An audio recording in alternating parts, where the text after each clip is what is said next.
चंपावत में चलो गांव अभियान की शुरुआत की गई है। सीएम पुष्कर सिंह धामी इस अभियान में शामिल हुए हैं। तो चंपावत में चलो गांव अभियान की शुरुआत की गई है। सीएम धामी चंपावत से लाइव हैं, क्या कुछ कह रहे हैं सुनाते हैं आपको। अरे बेटा, मेरा इलाज मत करवाओ, मुझे घर ले जाओ। क्यों?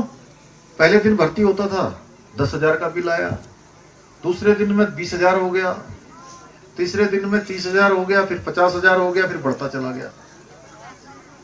तो वो पिता अपने बेटे से कहता था, अपने घर वालों से कहता था, तुम ये मेरा इलाज मत करवाओ बेटा, कहीं ऐसा ना हो कि मेरा इलाज करवाते करवाते तुम कर्जे के बोझ के तले दब जाओ।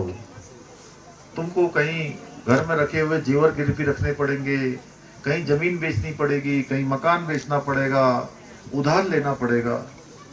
इलाज भी नहीं हो पाता था। मोदी जी ने इस दर्द को समझा और उन्होंने कहा आयुष्मान योजना लाते हैं सबके लिए। पूरे देश के लिए आयुष्मान योजना लाई गई, हर एक आदमी को। और हमने उत्तराखंड में उस आयुष्मान योजना को हर एक व्यक्ति के लिए कर दिया। कोई अमीर नहीं, कोई गरीब नहीं, सबके लिए होगा। सबकी तरफ, सरकार की तरफ से जो मोदी जी की योजना है सबको मिलेगी। और एक कार्ड बनता है, कार्ड बनने के बाद आपको पता है 5 लाख रुपए तक का इलाज 1 साल में मुफ्त में मिल रहा है। किसान सम्मान निधि आ रही है, साल में 6,000 रुपए उसमें भी मिल रहे हैं। बेटियों के लिए, अभी दीदियों के लिए लखपति दीदी योजना आ रही है, जिसका हम कार्यक्रम कर रहे हैं कल समझू। तो ये सब काम मोदी जी के बनने के बाद तेजी से हो रहे हैं। देश में देखो, अगर देश में सड़क बन रही है, पहले कहां सड़क नहीं थी, इतनी तेजी से सड़कें बनी।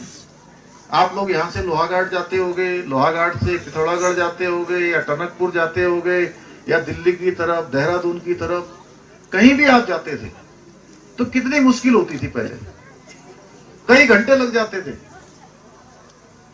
कई घंटे। पांडे जी, आप तो यहां रहे हो, पहले कई घंटे लग जाते थे।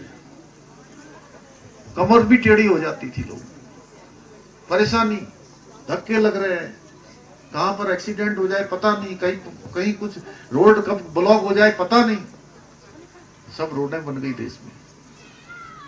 देश में अच्छी रेल आ गई, वंदे भारत एक्सप्रेस चल रही है, नमो भारत चल रही है अच्छी। अभी नए बजट में 40,000 नई बोगियां लगाई जा रही है वंदे भारत एक्सप्रेस की तरफ। अभी प्रधानमंत्री आवास योजना में और जो है उसका लक्ष्य बढ़ा दिया, 2 करोड़ और मकान दिए जाएंगे। अभी तक 4 करोड़ दिए जा चुके। लखपति दीदी बनाने का जो प्रधानमंत्री जी ने 2 करोड़ का लक्ष्य रखा था कि 2 करोड़ पूरे देश की दीदियों को, बहनों को लखपति बनाना है। अब लखपति कैसे बनेंगी? लखपति बनाने के लिए उनको सरकार की योजनाओं का लाभ दिया जाएगा, उनको कुछ बनवाने के लिए, बनाने के लिए उनको ऋण की व्यवस्था दी जाएगी, लोन दिया जाएगा। और लोन भी ऐसा जिसमें ब्याज भी नहीं लगेगा। काम करेंगी, धीरे धीरे अपने पैरों पर खड़ी होंगी। ये सब काम हमारे प्रधानमंत्री मोदी जी ने शुरू किए, जो पहले कभी नहीं हुए थे। और ऐसे ऐसे काम हो रहे हैं, ऐसे ऐसे काम हो रहे हैं जिन कामों के बारे में हम सोचते भी नहीं थे कभी होंगे। अब कश्मीर जानते हो ना सब। कश्मीर में पहले क्या था? कश्मीर में धारा 370 लगी हुई थी। और धारा 370 क्या थी? एक देश में कश्मीर हमारे देश का अंग था। हमारे कितने फौज के लोग वहां पत्थर मारते थे, वहां ड्यूटी करने वालों पर गोली चलाते थे। कितने लोग हमारे शहीद हो गए, कितने लोगों का बलिदान हो गया। उत्तराखंड से भी, देश से तो 40,000 लोगों से ज्यादा का वो उस कश्मीर को बचाने के लिए अपने प्राणों का बलिदान कर दिया लोगों। एक देश में 2 विधान चलते थे, एक देश में 2 विधान। जो बाबा साहब अम्बेडकर, भीमराव जो है, जो संविधान बनाकर गए, वो संविधान वहां नहीं चलता था। निशान जैसा हमारा तिरंगा था, ऐसा तिरंगा भी नहीं होता था वहां, उनका अपना ही निशान चलता था। ऐसे ही भारत का प्रधानमंत्री अलग होता था और वहां का प्रधानमंत्री अलग होता था। तमाम सुविधाएं दुनिया भर की जा रही थी, कोई ऑडिट नहीं होता था। आतंकवादी अपनी मनमर्जी कर रहे थे, गोली बारूद चलाते थे, किसी को वहां घुसने नहीं देते थे, जमीन कोई ले नहीं सकता था वहां।